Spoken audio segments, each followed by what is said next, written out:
నమస్తే, మీరు చూస్తున్నది రిపబ్లిక్ న్యూస్ తెలుగు. నా పేరు సిద్ధర్ కుమార్ శివరాజు. మేము ఏ పార్టీకి కొమ్ము కాయం, ఏ వ్యక్తి భజన చేయం. ఈరోజు మనం సంతనూతలపాడు ఎమ్మెల్యే టీజేఆర్ సుధాకర్ బాబు గారితో ఉన్నాం. ఆయన రాకముందు ఉన్న సమస్యలు, ఆయన వచ్చిన తర్వాత తీర్చిన సమస్యలు, వాటన్నిటి గురించి సుధాకర్ బాబు గారితో సవివరంగా చర్చిద్దాం. నమస్తే.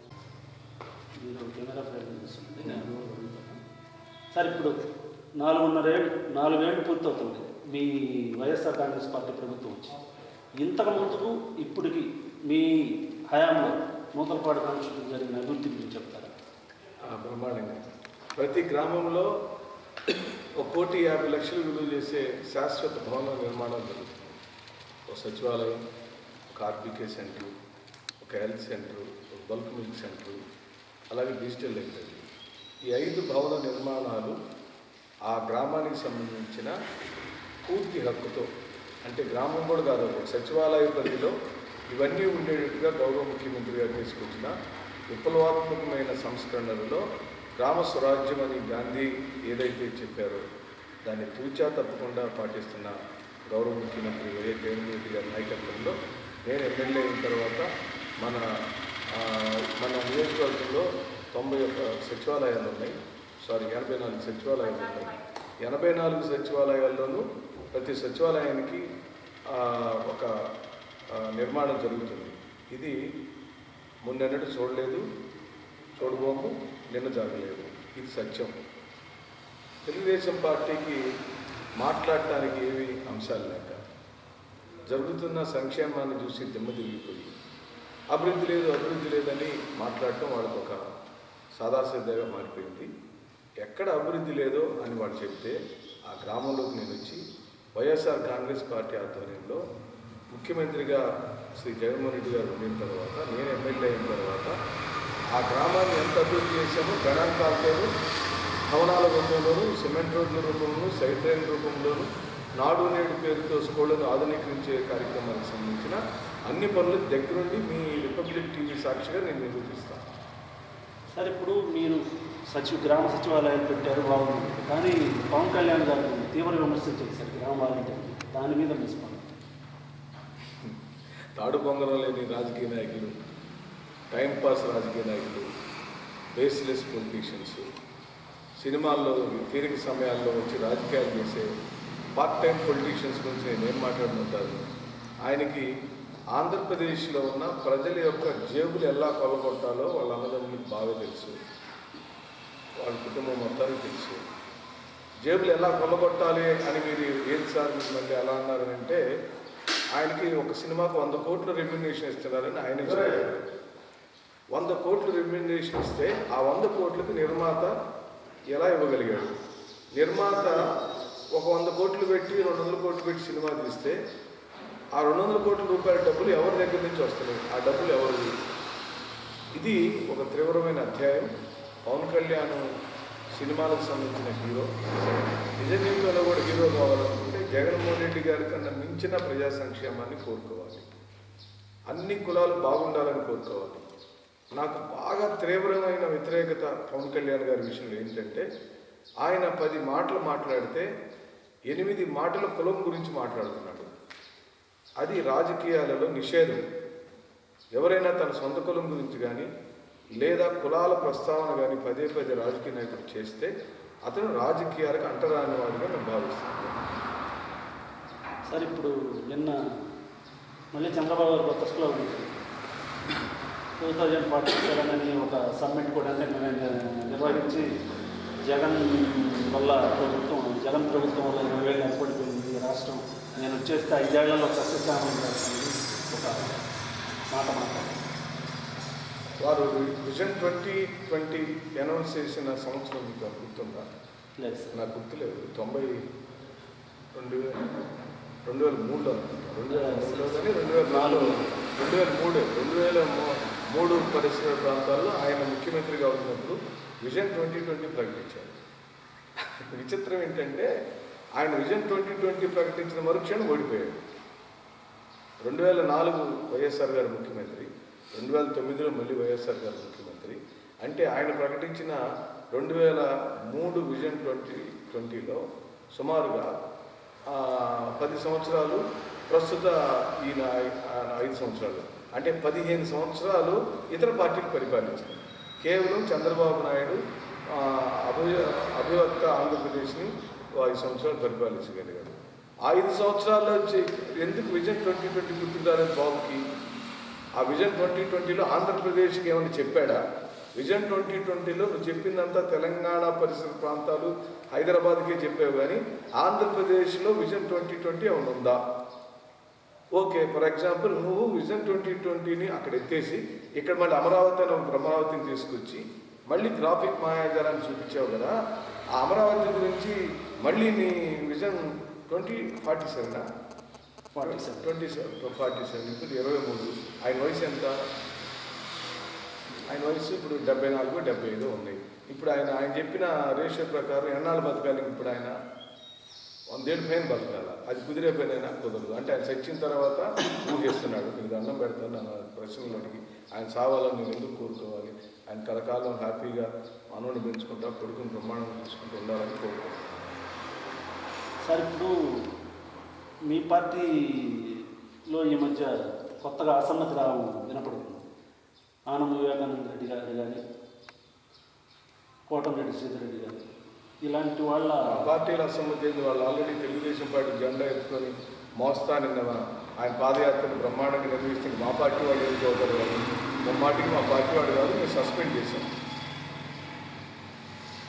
సార్, ఇప్పుడు మీ నియోజకవర్గంలో ఇంకా ఇప్పుడు జరుగుతున్న అభివృద్ధి పనులు కొత్తగా బ్రహ్మాండం జరుగుతుంది. నేను ఆల్రెడీ చెప్పిన లెక్కలతో ఎగ్జాంపుల్ మీకు నేనేం చెప్పానంటే, స్థూలంగా అంటే బేస్గా మీకు ఇది నేను చెప్పిన దాన్ని మీరు గవర్నమెంట్ అధికారులతో కూడా దయచేసి బేరీజ్ వేయండి. నేను చెప్పిన దాన్ని వేగ్గా మీరు నమ్మద్దు. ప్రతి సచివాలయం పరిధిలో 5 భవన నిర్మాణాలు శాశ్వతంగా జరపమని గౌరవ ముఖ్యమంత్రి గారు పిలిపించారు. 1 గ్రామ సచివాలయము, 2 రైతు భరోసా కేంద్రము, 3 bulk milk centre, 4 digital library. 5 భవనాలకు సంబంధించిన వివరాలను, వాటికి వచ్చిన శాంక్షన్లను, గ్రౌండ్లో ఎన్ని భవనాల నిర్మాణాలన్నీ కూడా మనం తీసుకుందాం. ఒక్కొక్క భవనానికి ఎంత కాస్ట్ అవుతుందో కూడా ప్రభుత్వం దగ్గర ఉంది. నాడు నేడు పనులు జరుగుతున్నాయి.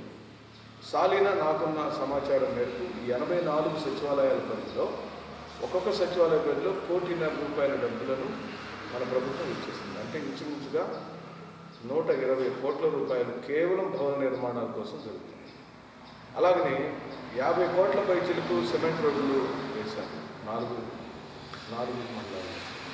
R&B రోడ్లు సుమారుగా ₹20 కోట్ల R&B రోడ్లు వేశాము.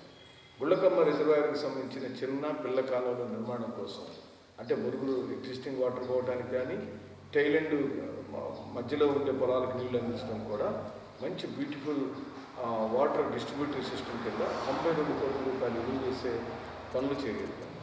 గుళ్ళకమ్మ మెయిన్ స్ట్రీమ్లో 50 లక్షలు పెట్టి సింగిల్ క్లియరెన్స్ చేయించాం. రైట్ లెఫ్ట్ కెనాల్లో మా సొంత డబ్బులు, నేను బాలినేని శ్రీనివాస్ రెడ్డి గారు ఇద్దరం రైట్ లెఫ్ట్ కెనాల్లో జెన్యూన్ క్లియరెన్స్లు పనులు సొంత డబ్బులతో చేయించాం. ప్రభుత్వంతో కూడా మళ్ళీ 2వ సంవత్సరం చేయించాం. అలాగా ఇప్పుడు ఇంకా చేయాల్సిన పనుల ₹100 కోట్ల ప్రణాళికలు కూడా సిద్ధం చేసుకొని శాంక్షన్ కోసం ఎదురు చూస్తున్నాం. ఆ 100 కోట్లలో 40 కోట్లు చేమకుర్తి నగర అభివృద్ధికే ఉంది. అలాగే చేమకుర్తి పట్టణానికి సంబంధించిన డ్రింకింగ్ వాటర్ స్కీము NCC వాళ్ళు చేస్తున్నారు. అది ఒక ₹60 కోట్ల సంబంధించిన వర్కులు జరుగుతున్నాయని మీ ద్వారా నేను అమలు చేస్తాను. స్థూలంగా నేను సంక్షేమాన్ని, అభివృద్ధిని రెండింటినీ కలిపి మీకు ఒక లెక్క చెప్పాల్సి వస్తే సుమారుగా ₹1,700 కోట్ల డబ్బులు ఒక్క సంతోషపాడు నియోజకవర్గంలోనే ఈ 4 సంవత్సరాల 7 నెలల కాలంలో మనం చేయగలిగామని సగర్వంగా మీకు ముందు చెప్పగలుగుతాం. కానీ వాలంటీర్ వ్యవస్థ వల్ల ఉపయోగం లేదని గవర్నమెంట్ పదే ప్రతిపక్షాలను చూస్తుంది. వాలంటీర్ వ్యవస్థను కోరుకోవట్లేదంటేనే అతని సమాజ వ్యతిరేకగా నేను అభివర్ణిస్తాను. సమాజాన్ని ప్రేమించే ఎవరైనా వాలంటీర్ వ్యవస్థను కోరుకుంటున్నారు. సమాజాన్ని ప్రేమించే వాళ్ళు ఎవరైనా సచివాలయ వ్యవస్థను కోరుకుంటున్నారు. సచివాలయ ఎంప్లాయీస్ ఎంతో సేవ చేస్తున్నారు. గ్రామంలోని చిట్ట చివరి అట్టడుగు వర్గాల్లోని కటిక పేదరికంలో ఉండే పేదవాడికి సమయానికి పెన్షన్ ఇవ్వడం, వాళ్ళ అవసరాలు తెలుసుకోవడం, వాళ్ళకి ప్రభుత్వం నుంచి హక్కుగా ఇవ్వాల్సిన ప్రతి పథకాన్ని దగ్గరుండి మరి మా వాలంటీర్ల చేతుల మీదుగా డిస్ట్రిబ్యూషన్ చేయడం అనేది మీ కళ్ళారా మీరు చూస్తున్నారు. వాలంటీర్ వ్యవస్థ ఈ రోజున వైఎస్ జగన్మోహన్ రెడ్డి గారి ప్రభుత్వంలో ఒక కీలక భూమిక పోషిస్తుందని మీ ముందు నేను చెప్పగలుగుతాను. సార్ మీరు కొడాలి నాని, వల్లభనేని వంశీ ఇలా కొంతమంది సూసైడ్ స్క్వాడ్ లాగా ఏ ఇష్యూ వచ్చినా ముఖ్యమంత్రి జగన్మోహన్ రెడ్డి గారి మీద ఒక్క నిందపడినా మీరు ఊరుకోరు. ఈ విషయాన్ని ఎలా వచ్చారు? మాకు జగన్మోహన్ రెడ్డి గారిలో నచ్చే గుణాలు పుష్కలంగా ఉన్నాయి. జగన్మోహన్ రెడ్డి గారిని పేద ప్రజలు ఏ విధంగా అయితే దేవుడిగా కొలుస్తున్నారో అదే స్థాయిలో నేను కానీ, నాని గారు కానీ, వంశీ గారు కానీ, రోజా గారు కానీ, అంబటి రాంబాబు గారు కానీ, మేమందరం నిజంగానే జగన్మోహన్ రెడ్డి గారికి వేరే అభిమానులు. జగన్మోహన్ రెడ్డి గారి కోసం ఏమైనా చేయాలని, ఎందాకైనా పోవాలని దృఢ నిశ్చయంతో ఉన్నవాళ్ళని. మా కమిట్మెంట్ లెవెల్సే మా నోరు. మేము సాధారణంగా మీరు గమనిస్తే అవతల పార్టీ మాట్లాడకుండా ఏ ఒక్కరోజు మేము నోరు జారిన పాపన లేదు. ఎప్పుడైతే వాళ్ళు మా గురించి జగన్మోహన్ రెడ్డి గారి గురించి మాట్లాడతారో అప్పుడు మా నరాలు మీరు తెగిపోతాయి. మేము మాలో ఒక లాంటి ఆవేశం కట్టలు తెచ్చుకుంటుంది. ఆయన మీద మాట పడినప్పుడు ఇంతమంది ప్రజలకు సేవ చేసేవాడు, ప్రజలకి ఏదో చేయాలని తపన పడుతున్నవాడు, పేదవాడికి అన్నం పెట్టాలని తప్పిస్తున్నవాడు, పేదవాడికి ఇల్లు ఉండాలని అనుకుంటున్నాడు, పేదవాడికి మంచి చదువు ఉండాలని కోరుకుంటున్నవాడు, సమాజంలోని అన్ని వర్గాలకు సామాజిక న్యాయం జరగాలని ఆశపడుతున్నవాడు, ఆర్థిక స్వావలంబన కల్పిస్తున్నవాడు, స్త్రీ శక్తిని బలోపేతం చేస్తున్నవాడు. ఆయన సమర్థించకపోతే పాపం కూడా తగిలింది మా అందరికీ. మేమందరం కూడా అతి సామాన్యమైన కుటుంబాల్లో పుట్టి ఈ రోజున శాసనసభ్యులుగా ఈ రాజకీయాల్లో ఉండగలుగుతున్నామంటే కేవలం జగన్మోహన్ రెడ్డి గారి పెట్టిన భిక్షే. జగన్మోహన్ రెడ్డి గారికి సదా మేము రుణపడి ఉంటాము. ఒక నోరుతో పనిచేయటం కాదు, మేము శారీరకంగా కూడా కష్టపడి ప్రజల్లో తిరుగుతున్నాం, ప్రజల మధ్యలో ఉంటున్నాం సార్. కానీ మీరు మీ సహచర ఎమ్మెల్యేల దగ్గర నుంచి ఒక వాక్యం వస్తుంది, దాన్ని వాళ్ళు జనసేన వాళ్ళు ఏమంటారంటే మేము పొత్తుగా వస్తామా ఒంటరిగా వస్తామా అని మా ఇష్యూ. మేము పొత్తుగా కలిస్తే వైఎస్ఆర్సీపీ ప్రభుత్వం కూలిపోతుందన్న ఉద్దేశంతో వీళ్ళు చేస్తున్న అసత్య ప్రచారం వైసీపీ వాళ్ళని వాళ్ళు స్ట్రాంగ్గా నేను రిపబ్లిక్ టీవీ శశి గారి ద్వారా ఎవరెవరు ఆ మాటలు అనుకుంటారో మేము పొద్దుగా కలిసి వాళ్ళు ఉండరు, మేమిద్దరం ఒకటైతే వాళ్ళు ఉండరు, మేము ముగ్గురం ఒకటైతే వాళ్ళు ఉండరు అని అంటున్నప్పుడే వాళ్ళు ఓటమి వాళ్ళు చెప్తున్నట్టే కదా. ఒక జగన్మోహన్ రెడ్డి గారిని ఎదుర్కొంటారు, నారా చంద్రబాబు నాయుడు ఒక్కడ చాలు అని ఎందుకు అనుకుంటున్నారు? ఫస్ట్ మాకు దానికి సమాధానం చెప్పాలండి. ఒక్క పవన్ కళ్యాణ్ ఒక్కటి సరిపోవడం ఎందుకు అనుకుంటున్నారు? ఒక్క బీజేపీ పురంధేశ్వరి గారు సరిపోతారని ఎందుకు అనుకుంటున్నారు? సరిపోవట్లేదని ఎందుకు అనుకుంటున్నారు? ఎందుకు పదే పదే పొత్తుల ప్రస్తావన తెచ్చుకుంటున్నారు? ఒక్కడిని ఓడించడానికి ఇంతమంది కలవాల్సిన అవసరం ఎందుకు వస్తుంది అనేది తొలి ఓటమి, నైతిక ఓటమి. ఆ రోజు ఏ రోజైతే పొత్తులు కోరుకుంటున్నారో ఆ రోజే తెలుగుదేశం పార్టీ జనసేన ఓటమి ఖరారైపోయిందని, అలాగని వాళ్ళు కలిసినంత మాత్రాన ఏదో ప్రమాణం బద్దలైంది, వాళ్ళు కలిసినంత మాత్రం మాకేదో నష్టం జరిగింది అన్నట్టు నేనేమంటున్నానంటే ఈ చర్చ విస్తృతమైంది. నేను అడుగుతున్నాను, జగన్మోహన్ రెడ్డి గారి యొక్క పథకాలు జనసేన పార్టీకి వచ్చినాయా రాలేదా? జగన్మోహన్ రెడ్డి గారు పెట్టిన పథకాలు తెలుగుదేశం పార్టీలో ఉన్న వాళ్ళకి వస్తున్నాయా రాలేదా? జగన్మోహన్ రెడ్డి గారు తీసుకొచ్చిన సంక్షేమ వరాలు బీజేపీ పార్టీలో ఉన్నటువంటి వాళ్ళకి వస్తున్నాయా రాలేదా? అంటే తెలుగుదేశానికి, జనసేనకి, బీజేపీకి ఈ పార్టీలో ఈ ప్రభుత్వంలో భాగస్వామ్యాన్ని కల్పించిన వాడు జగన్మోహన్ రెడ్డి గారు అయినప్పుడు కింద కార్యకర్తలు కూడా ఒప్పుకోవట్లేదు అనేది సర్వేలు చెబుతున్నాయి. జనంలో వాళ్ళు లేరు, కేవలం టీవీల్లో ఉన్నారు. ఆ టీవీలు కూడా కొన్ని టీవీలే, అన్ని టీవీలు నేను అనకూడదు. ఆ కొన్ని టీవీల యజమానులు అందరూ చంద్రబాబు నాయుడు మాత్రమే ముఖ్యమంత్రిగా ఉండాలా, చంద్రబాబు నాయుడు ముఖ్యమంత్రి చేయడానికి కరివేపాకులాగా ఆయన పవన్ కళ్యాణ్ గారిని వాడుకొని వదిలేస్తాడు. మళ్ళీ అంతకుముందు ఒకసారి హరికృష్ణ గారిని వాడుకున్నారు, అంతకుముందు దగ్గుబాటి వెంకటేశ్వరరావుని వాడుకున్నాడు, పురంధేశ్వరి గారిని కొన్నాళ్ళు వాడుకున్నాడు, జూనియర్ ఎన్టీఆర్ని వాడుకున్నాడు, తారక రత్నాన్ని వాడుకున్నాడు. ఈరోజు పవన్ కళ్యాణ్ ఒకసారి ఆల్రెడీ వాడేశాడు. ఆయనకు ఎక్స్పీరియన్స్ ఉంది. 2014-19 కాలంలో 2014లో కూడా జనసేన సపోర్ట్ లేకపోతే, బీజేపీ సపోర్ట్ లేకపోతే చంద్రబాబు నాయుడు గెలిచేవాడు కాదు. మళ్ళీ వాళ్ళు ఎలా వాడుకొని వదిలేశాడు వాళ్ళకే బాగా తెలుసు. ఎందుకంటే నేను చెప్పటం లేదు, స్వయాన మోడీని నరరూప రాక్షసుడిని అభివర్ణించిన నారా చంద్రబాబు, ఇదే పవన్ కళ్యాణ్ తాడేపల్లికి వెళ్ళి పెరుగన్నం తిని భూములను లెక్క కట్టించి మీ వెనక్కి ఇప్పిస్తానని చెప్పిన మాట వాస్తవం, అవాస్తవం. అంటే గెలవటానికేమో జట్టు కడుతుంటారు, గెలిచిన తర్వాత విడిపోతుంటారు, రకరకాలు మాట్లాడుతుంటారు. ఏ వాలు వంక లేదు, ఒక స్థిరమైనటువంటి వాదం లేదు. కాబట్టి మళ్ళీ వచ్చేవాడు జగన్మోహన్ రెడ్డి గారే, సింగిల్గానే వస్తాడు. వాడు కట్టకట్టుకొని వచ్చినా, అందరూ కలిసి వచ్చినా, ఒక్కొక్కళ్ళే వచ్చినా ఎన్ని రకాలుగా వచ్చినా ప్రజలలో వాళ్ళు లేరని, ప్రజల్లో ఉంది కేవలం జగన్మోహన్ రెడ్డి గారేనని, జగన్మోహన్ రెడ్డి గారు చేసిన మేళ్లు ప్రజలు మర్చిపోవాలని ఈ దారిని నిర్ణయం.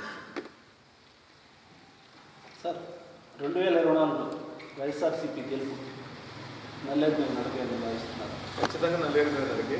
మళ్ళీ మీరు నన్ను ఇంటర్వ్యూ చేయండి, రికార్డు బాగా భద్రపరచండి. 150 సీట్లపై చిలుపుతో వైనాట్ 175 అనేది మా నినాదం. బట్ మినిమం 150 సీట్లపై చిలుపుతో వైసీపీ మళ్ళీ అధికారంలోకి వస్తుంది. సంతనోల్పాడు కూడా అత్యధిక మెజార్టీతో గెలుస్తాం. ఈ ఇంటర్వ్యూని దయచేసి మీరు రికార్డ్ చేయండి. ఈ ఇంటర్వ్యూతో మళ్ళీ నా దగ్గరికి ఎన్నికలు అయిపోయిన వారంలోపు మీరు రండి, మీకు బ్రహ్మాండంగా నేను ఇంటర్వ్యూ ఇస్తాను. ఈ రెండు మళ్ళీ షేర్ చేసుకుంటాను.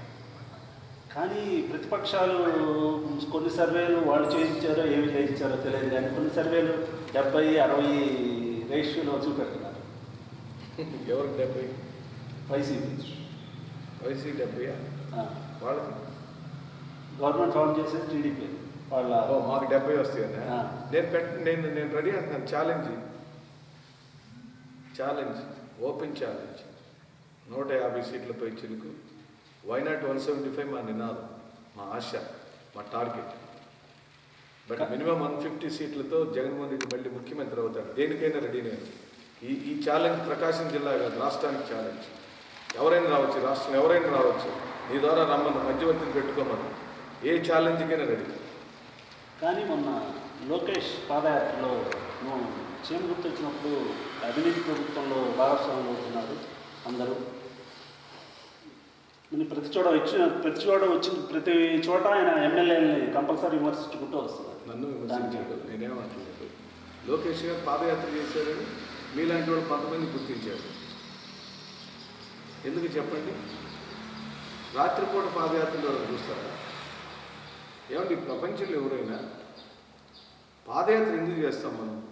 బేసికల్ పాయింట్ ఏంటి? ప్రజా సమస్యలు వినటానికి, ప్రజా సమస్యలు చూడటానికి, ప్రజా సమస్యలను దగ్గరుండి పరిశీలించడానికి ప్రతిపక్ష పార్టీ పాదయాత్ర చేయడం అనేది సాధారణమైనటువంటి రాజకీయ వ్యవహారం. సూర్యుడు ఉన్నప్పుడు ఎప్పుడైనా లోకేష్ పాదయాత్ర మొదలుపెట్టారా?